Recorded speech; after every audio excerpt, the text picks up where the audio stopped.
రాబోయే రోజుల్లో ఈపీఎఫ్ సభ్యుల కోసం చాలా శుభవార్తలు వేచి ఉన్నాయి.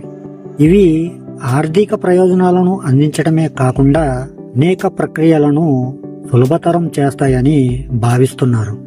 మరి వీటి గురించి పూర్తిగా తెలుసుకునే ముందు నా పేరు J Ramakrishna. Welcome to our channel RK facts and technological.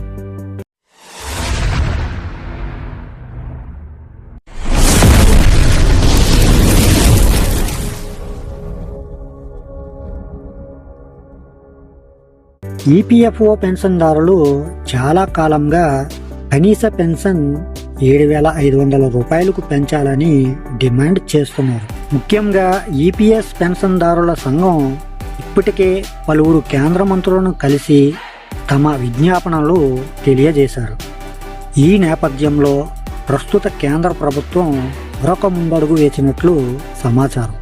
దీనిలో భాగంగా పెరిగిన జీవన వ్యయాలను దృష్టిలో ఉంచుకుని పార్లమెంటరీ కమిటీ పిఎస్ 95 స్కీమ్పై థర్డ్ పార్టీ రివ్యూ చేయాలని సూచించింది. ఉద్యోగుల పెన్షన్ పథకం ఈపీఎస్ కింద 78.5 లక్షల మంది పెన్షన్దారులు ఉన్నారు. వీరిలో 36.6 లక్షల మంది ఉద్యోగుల కనీస పెన్షన్ కేవలం 1,000 రూపాయల నుంచి ప్రారంభించవచ్చు.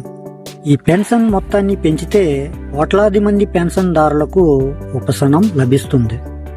అలాగే ఈపీఎఫ్ చందాదారుల జీత పరిమితిని పెంచాలనే డిమాండ్ కూడా చాలా కాలంగా ఉంది. ఈ అభ్యర్థనను కూడా వీలైనంత త్వరగా ఆమోదిస్తారని భావిస్తున్నారు.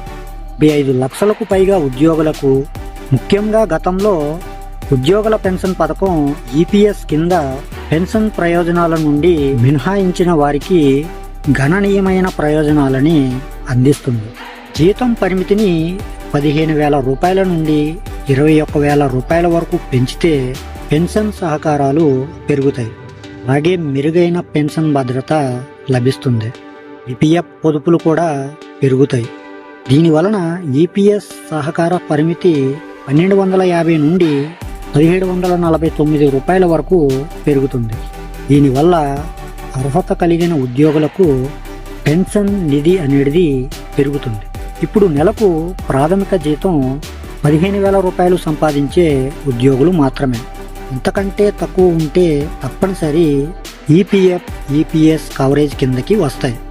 అందుకే ఈ పరిమితిని 21,000 రూపాయలకు పెంచాలని డిమాండ్ ఉంది. ప్రస్తుతం 15,000 రూపాయల కంటే ఎక్కువ జీతం పొందుతున్న ఉద్యోగులు ఈపీఎస్ ప్రయోజనాలకు అర్హులు కాదు. ఈపీఎఫ్ఓ ప్రభుత్వ పరిమితిని పెంచితే అది 21,000 రూపాయల వరకు జీతం పొందుతున్న ఉద్యోగులు కూడా పెన్షన్ పథకంలో చేరవచ్చు. వేతన పరిమితిని పొడిగిస్తే కంపెనీలు కూడా తమ వాటాగా ఎక్కువగా చెల్లించాల్సి ఉంటుంది. దీని వలన ప్రైవేటు రంగ ఉద్యోగుల వేతన నిర్మాణంలో మార్పులు సంభవించవచ్చు. రాబోయే రోజుల్లో కనీస నెలవారీ పెన్షన్, వేతన పరిమితి రెండిటిలోనూ ఉద్యోగులకు ప్రయోజనం చేకూర్చే ప్రకటనలు వెలువడే అవకాశం ఉంది. సో ఫ్రెండ్స్, మరి ఈ వీడియోని మీరు ఇక్కడి వరకు చూసినట్లయితే లైక్ చేయటం, మరికొంతమందికి షేర్ చేయటం మర్చిపోకండి. అలాగే మీ విలువైన అభిప్రాయాన్ని కామెంట్లో తెలియచేసి ఇటువంటి అప్డేటెడ్ అండ్ ఇన్ఫర్మేటివ్ వీడియోస్ కోసం మన ఛానల్ని సబ్స్క్రైబ్ చేసుకుని పక్కన ఉన్న బెల్ ఐకాన్ని క్లిక్ చేసి ఆల్ అనే ఆప్షన్ని యాక్టివేట్లో పెట్టుకుంటే నా నుంచి వచ్చే ప్రతి వీడియో కూడా మీ వరకు చేరిపోతుంది. ఓకే ఫ్రెండ్స్, మరొక మంచి టాపిక్తో మళ్ళీ కలుసుకుందాం. Love you to all. Thank you for watching. జై హింద్.